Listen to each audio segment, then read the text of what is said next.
ओम नमो भगवती वासुदेवाय। प्रेम से बोले भगवान विष्णु की जय।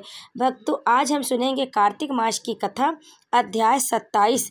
इस अध्याय में भगवान विष्णु की अपने भक्त पर कैसे प्रसन्न होते हैं कि कथा का वर्णन किया गया, जिसे आप ध्यानपूर्वक पूरा सुने, आपको पुण्य की प्राप्ति होगी। पहले कमेंट में विष्णु भगवान की जय अवश्य लिखें और इस कथा को अंत तक बहुत श्रद्धा और भक्ति के साथ पूरा सुने। पार्षदों ने कहा, एक दिन की बात है, विष्णुदास ने नित्य कर्म करने के पश्चात भोजन तैयार किया, किंतु कोई छिपकर उसे चुरा ले गया। विष्णुदास ने देखा भोजन नहीं है, परंतु उन्होंने दोबारा भोजन नहीं बनाया, क्योंकि ऐसा करने पर सायंकाल की पूजा के लिए उन्हें अवकाश नहीं मिलता। अतः प्रतिदिन के नियम का भंग हो जाने का भय था। दूसरे दिन पुनः उसी समय पर भोजन बनाकर भी ज्यों ही भगवान विष्णु को भोग अर्पण करने के लिए गए, त्यों ही किसी ने आकर फिर सारा भोजन हड़प लिया। इस प्रकार 7 दिनों तक लगातार कोई उनका भोजन चुरा कर ले जाता रहा। इससे विष्णुदास को बड़ा विस्मय हुआ। वे मन ही मन इस प्रकार विचार करने लगे, अहो, कौन प्रतिदिन आकर मेरी रसोई चुरा ले जाता। यदि दोबारा कोई रसोई बनाकर भोजन करता हूँ तो सायंकाल की पूजा छूट जाती है। यदि रसोई बनाकर तुरंत ही भोजन कर लेना उचित हो तो मुझसे यह न होगा, क्योंकि भगवान विष्णु को सब कुछ अर्पण किए बिना कोई भी वैष्णव भोजन नहीं करता। आज उपवास करते हुए 7 दिन हो गए। इस प्रकार मैं व्रत में कब तक स्थिर रह सकता हूँ।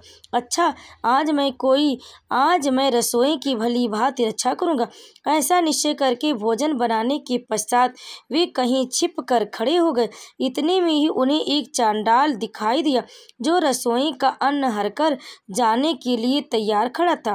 भूख के मारे उसका शरीर दुर्बल हो गया था, मुख पर दीनता छा रही थी, शरीर में हाड़ और चाम के सिवा कुछ शेष नहीं बचा। उसे देखकर श्रेष्ठ ब्राह्मण विष्णुदास का हृदय करुणा से भर आया।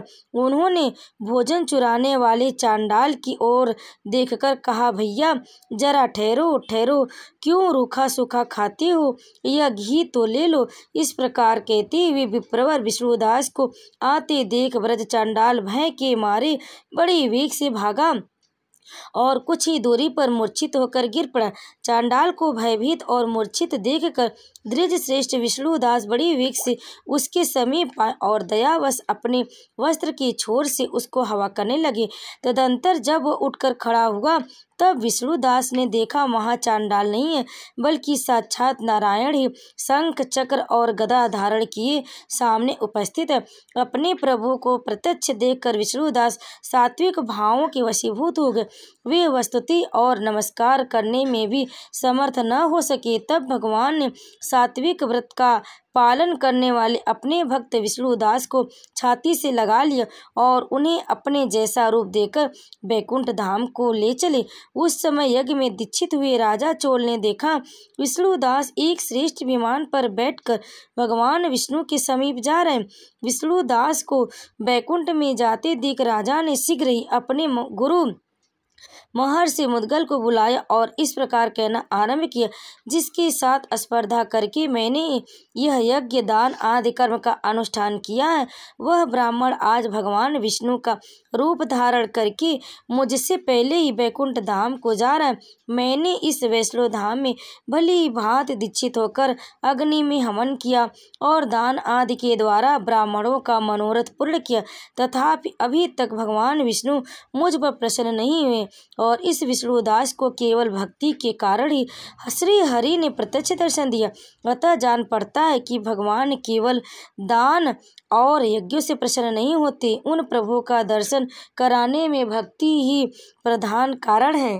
दोनों पार्षदों ने कहा। इस प्रकार कहकर राजा ने अपने भांजे को राज सिंहासन पर अभिषिक्त कर दिया। वे बचपन से ही यज्ञ की दीक्षा लेकर उसी में संलग्न रहते थे, इसलिए उन्हें कोई पुत्र नहीं हुआ था। यही कारण है कि उस देश में अब तक भांजे के राज्य के उत्तराधिकारी होते।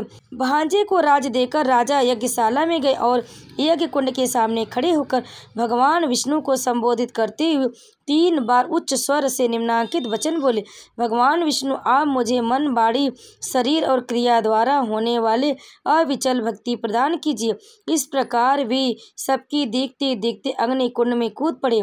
बस उसी क्षण भक्त वत्सल भगवान विष्णु अग्नि कुंड में प्रकट हो गए। उन्होंने राजा को छाती से लगाकर एक श्रेष्ठ में बैठाया और उन्हें अपने साथ लेकर बैकुंठ धाम को प्रस्थान किया। नारद जी बोले, हे राजन, जो विष्णु दास थे वो तो पुड्डशील नाम से प्रसिद्ध भगवान के पार्षद हुए, और जो राजा चोल थे उनका नाम सुशील था। इन दोनों को अपने ही समान रूप देकर भगवान लक्ष्मीपति ने अपना द्वारपाल बना लिया। तो प्रेम से बोलिए भगवान विष्णु की जय। भक्तों, कार्तिक मास के इस अध्याय को अंत तक सुनने के लिए आप सभी का बहुत बहुत धन्यवाद।